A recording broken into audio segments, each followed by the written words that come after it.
Bonjour à toutes et à tous. Moi aussi, je vous souhaite une très bonne année. Et puis, merci. Et puis voilà, donc je reprends la suite de Laurent pour vous introduire, rappeler quand même vraiment les objectifs, pourquoi on fait ça. Alors Laurent a déjà dit des choses, moi je vais les redire à ma façon également. Et puis vous donner le plan de ces journées. Ce que je voudrais dire aussi, c'est qu'effectivement, comme Laurent l'a dit, les élèves sont partie prenante du comité d'organisation. Et parmi vous, cette année-là, bien certains et certaines, j'espère, s'impliqueront pour la préparation des JNDD 2019. Voilà. Et ce qu'on aime, c'est que tous les départements soient représentés afin que vos sensibilités disciplinaires se retrouvent dans nos choix. Donc on a un mode de fonctionnement qui est, je pense, assez exemplaire en termes de gouvernance, de développement durable. Et on a des fonctionnements assez démocratiques, je trouve. Et donc j'espère que vous y participerez et que vous saurez les faire progresser de façon vertueuse. Voilà. Donc c'est parti. Donc ce sont les 7e. Alors le public et les objectifs. Donc vous êtes concernés les premières années. Alors il faut savoir que tout ça s'inscrit quand même dans la loi. Alors ce n'est pas la loi qui nous a poussé à le faire, hein, il faut le savoir. On a pris l'initiative avant que ce soit obligatoire, mais la démarche qui s'appelait Plan Vert il y a quelques années pour l'enseignement supérieur et qui s'appelle aujourd'hui Développement durable et responsabilité sociétale, parce qu'on avait fini par oublier que la responsabilité sociétale était partie intégrante du développement durable, donc on l'a rajouté pour le rappeler. Il y a une obligation de former les élèves étudiants à tous les niveaux de scolarité, ce qui peut vous donner un sentiment de fatigue, parce que peut-être vous dites le développement durable, depuis l'école primaire, on m'en parle, etc. Je pense qu'on va essayer de faire quelque chose de nouveau, c'est de faire de vous des acteurs, hein, c'est ça notre objectif. Donc ça s'intègre dans cette démarche développement durable de l'enseignement supérieur et de la recherche. Alors, les conférences sont accessibles à tout le monde, hein, comme vous l'avez lu. Alors, les objectifs, le but est de vous permettre de travailler en groupe interdisciplinaire. Donc ça, c'est une occasion très intéressante. Et je dirais même que c'est dans l'ADN des écoles normales supérieures d'avoir cette ouverture interdisciplinaire plus qu'ailleurs. Et je pense que si on a créé ces demi-journées interdépartements, ces JNDD, c'était aussi largement pour ça, pour vous permettre, pour vous donner la chance de vous côtoyer entre domaines disciplinaires. Alors vous le faites certainement dans le cadre du BDE, dans le cadre de tout un tas d'activités ludiques. J'espère d'ailleurs que vous le faites, parce que c'est peut-être la base du ciment de la cohésion, je dirais, de votre établissement. Mais on aimerait aussi que vous le fassiez de façon plus professionnelle. Et donc, on va vous donner l'occasion, dans ces 2 jours, de le faire à travers ce qu'on appelle les ateliers recherche et développement durable, dont je vais vous donner rapidement le programme, mais qui vont vous être détaillés par leurs 2 animateurs, qui sont Damien Grenier et Olivier Kerbrat, qui sont là en ce moment et qui attendent leur tour. Alors, vous connaissez les disciplines de l'école, hein. Il y a des aspects juridiques, des aspects économiques, des aspects mathématiques, de modélisation, l'informatique est au cœur de tout ça. Hein, les sciences de l'éducation et du sport, dans lesquelles il y a pas mal de sciences humaines, sont quelque chose aussi important pour l'épanouissement, hein, puisque vous avez compris et vous allez comprendre encore mieux que le développement durable, ce n'est pas pour sauver la planète. La planète, on est un épiphénomène, l'espèce humaine, à l'échelle des temps géologiques. Hein.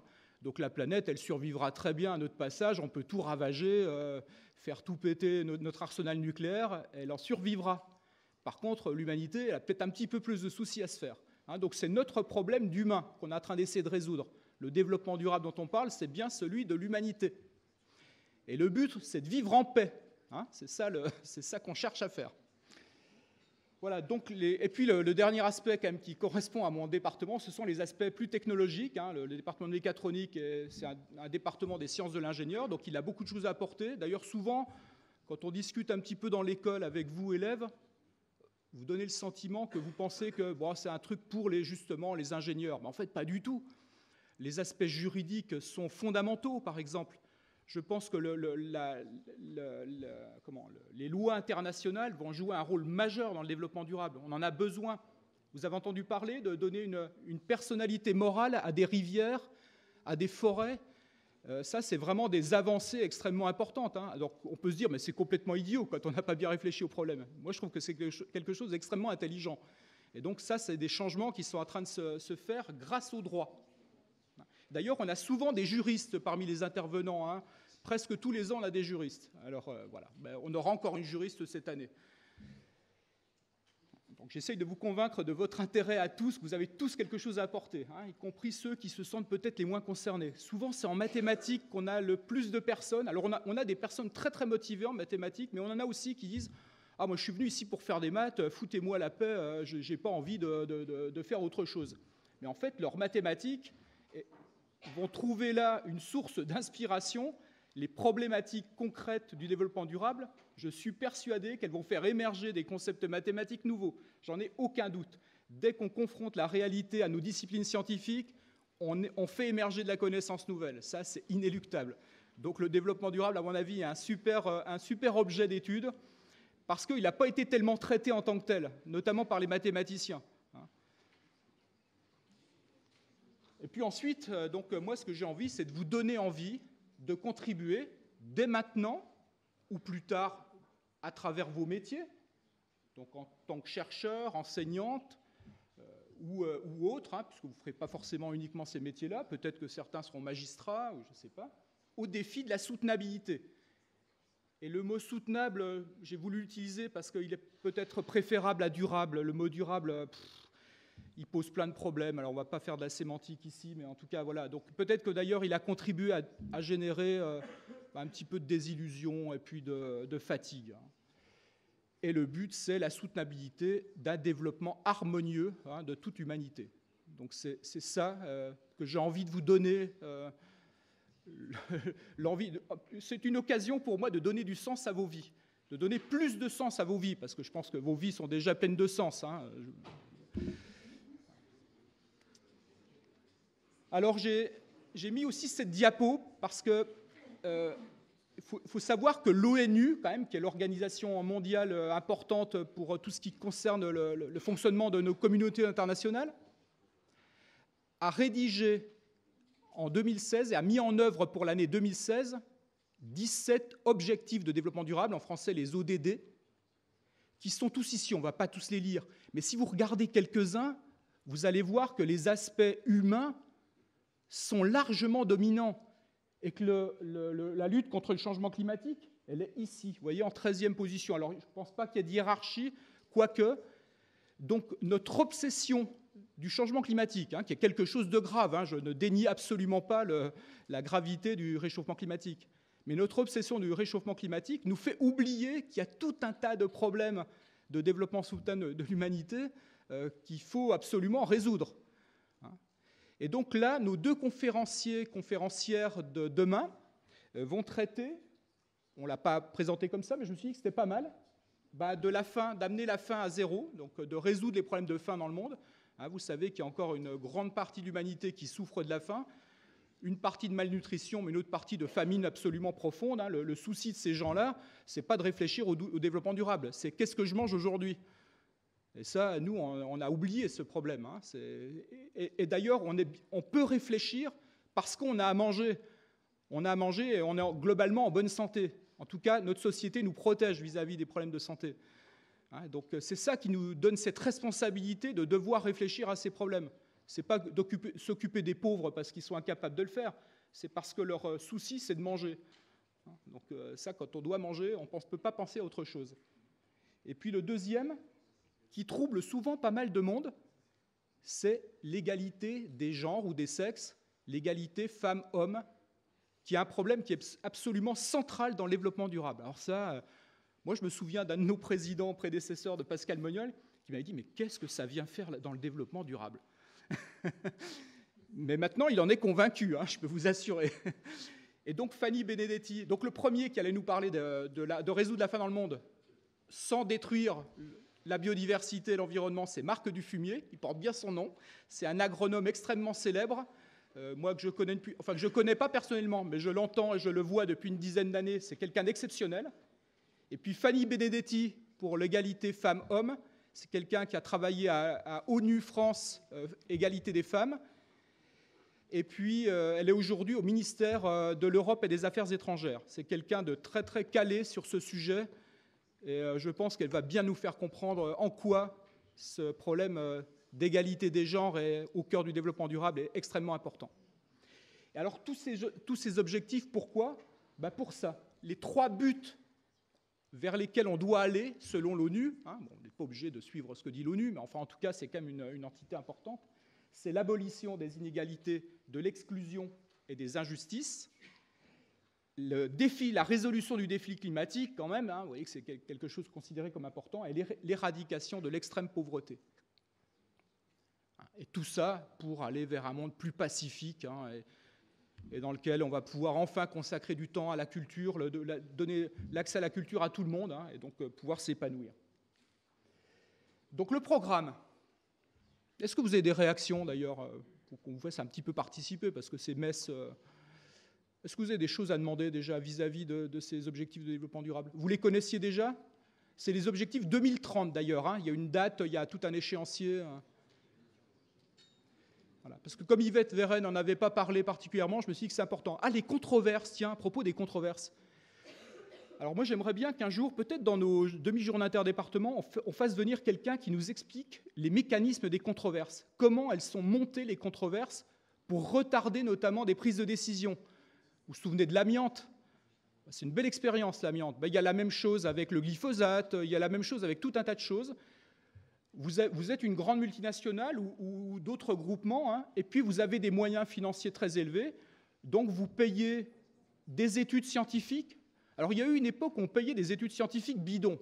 Bon, ça existe toujours, Monsanto le pratique, alors là, ils m'étonnent, ils sont vraiment mauvais, parce que faire ça, c'est ridicule, quoi. Hein. Bon, mais ça se fait encore. Donc ce qu'a fait Monsanto, par exemple, c'est il prépare les articles, il n'y a plus qu'à les signer. Hein. C'est comme les textes de loi qu'on prépare pour l'Assemblée nationale ou la Commission, enfin pas la Commission, le Parlement européen. Hein. Bon, ça se fait, hein, du lobbying, on prépare le texte de loi et puis il n'y a plus qu'à le tripoter un petit peu, puis il est bon à signer. Bon, c'est quand même incroyable. Hein. Alors le mécanisme de controverse majeur qu'on utilise aujourd'hui, c'est de payer des études scientifiques. Par exemple, vous voulez étudier l'origine de la mort des abeilles. Bon, un des facteurs majeurs, c'est les pesticides, en fait, et les herbicides, notamment les néonicotinoïdes, dont vous avez sûrement tous entendu parler. Maintenant, il y a d'autres causes. Le frelon asiatique, même le réchauffement climatique, enfin, il y a tout un tas de causes. Donc, vous payez des études massivement sur les autres causes. Donc, vous créez une distorsion de quantité de publications, parce que les autres qui travaillent sur les effets des pesticides, ils n'ont pas beaucoup d'argent, et donc ils font des études qui ne sont pas beaucoup... Enfin, il y a très peu d'études. Et donc, la presse scientifique, et même la presse tout court, finit par entendre le son de cloche dominant. Et donc, c'est celui-là qui émerge. Et ça retarde, finalement, le fait qu'un jour, on dise, c'est avec certitude, l'origine, c'est les herbicides et les pesticides. Et ce mécanisme-là, il est à l'œuvre dans beaucoup de domaines. Donc vous, scientifiques, ça me semble vraiment important que vous ayez conscience de ces mécanismes-là. Et que vous n'en soyez pas un jour, d'ailleurs, les instruments et les cautions. Hein, voilà. Alors vite fait le programme, et puis ça sera rapide. Est-ce que j'ai parlé beaucoup? Oui, un petit peu. Donc on est aujourd'hui. Hein, donc le programme, voilà la première partie qui est en train de se terminer là. Une introduction aux ateliers recherche et développement durable qui vont constituer le cœur de ces journées et votre travail d'élèves de première année de façon transdisciplinaire qui va être présenté tout de suite en détail. Une petite pause. Il y a pas mal de pauses. Hein. 10h15, 11h30, une séquence extrêmement importante, c'est Parole d'élèves. Donc c'est Caroline Bourg qui est la responsable du club développement durable côté élèves. Donc j'espère qu'elle va susciter des vocations parmi vous. Et donc elle va présenter quelques élèves de votre école qui mènent des actions actuellement ou qui ont mené, qu'on considère au cœur du développement durable. Ensuite, on n'en a pas parlé, mais on a un partenaire qui nous parraine, qui est la MGEN. On a beaucoup hésité à être sponsorisé ou en tout cas parrainé, parce que bon, il faut un partenaire qui a un peu d'éthique. Et on s'est dit qu'un partenaire de santé, qui est quand même une mutuelle, et un partenaire, on va dire, DD compatible, pardon. Donc Pascal Kédillac viendra dire un mot sur les relations entre santé et développement durable juste avant le déjeuner que la MGEN nous offre. Donc on aura un déjeuner dans le grand hall ici, là, jusque vers la bibliothèque. Et donc vous êtes bien entendu tous et toutes invités. Après-midi, alors, regardez bien, c'est important, là, il faut que vous repériez donc, les groupes que Damien Grenier a déjà formés depuis le début de l'année. On les maintient. Alors, on a bien pesé, est-ce qu'on les maintient, est-ce qu'on ne les maintient pas? On a décidé de les maintenir, mais vous pourrez contester ça plus tard, on va dire pour l'année prochaine, dans le nouveau mécanisme. Donc, 2 groupes en parallèle cet après-midi. Notez bien que le premier groupe, enfin la première moitié de la promotion, c'est les groupes maïs, papaye, myrtille, artichaut. Tout le monde se reconnaît. C'est poétique, hein? Donc, ce premier groupe, il vient ici en amphi à 13h15 pour la séquence « Ça se passe chez nous ». Alors, c'est une séquence poster qu'on va vous introduire ici et vous irez faire le tour de poster pour « Ça se passe chez nous ». En fait, ce sont les activités qu'on mène dans l'école ou un petit peu autour du campus, un petit peu au-delà sur le bassin rennais, en matière de développement durable. L'autre moitié de la promotion, donc kiwi, banane, groseille et aubergine, vous démarrerez sur les ateliers en recherche d'informations scientifiques. Donc on va vous expliquer ça. Et puis on croise pour une heure et quart suivante. C'est clair pour tout le monde? Donc vous n'oubliez pas qu'en début d'après-midi, les 4 premiers groupes viennent ici et les autres iront dans leur salle. Petite pause, et là, tous en parallèle, suite des ateliers. Donc je passe rapidement parce que je ne veux pas chanter. Fin à 17h45. Demain matin, 2 conférences. Donc Marc Dufumier sur... voilà, ça sera pour le présenter, je laisserai ça affiché demain matin. Donc c'est un agronome. Vous avez le temps de lire, je ne vais pas tout lire. Et le titre de sa conférence, c'est « Quelle agriculture pour nourrir correctement et durablement l'humanité tout entière ?» C'est très ambitieux, c'est très réaliste. Je connais bien ses travaux. Je pense que ça vous intéressera. Une pause. Ensuite, Fanny Benedetti. Donc c'est elle qui a choisi de passer en 2e position. Il n'y a pas de hiérarchie inégalitaire. Donc c'est une juriste qui est actuellement, donc, comme je vous l'ai dit, au ministère de l'Europe et des Affaires étrangères. Elle est responsable du pôle genre, éducation, population et jeunes. Et sa conférence, c'est l'intégration transversale du genre. Ça peut paraître un peu énigmatique, parce que le genre, c'est un mot qu'on n'utilise pas forcément tous, mais je pense que vous l'avez bien compris. Un enjeu au cœur de l'agenda 2030. L'agenda 2030, c'est ce que j'ai représenté par les petits symboles, là, les petites icônes. Ce sont les 17... ODD. Déjeuner et l'après-midi totalement consacré aux ateliers. Voilà. Et donc fin théoriquement à 17h30. Voilà, je vous remercie de m'avoir écouté et puis d'avoir débordé un petit peu, d'avoir accepté mon débordement.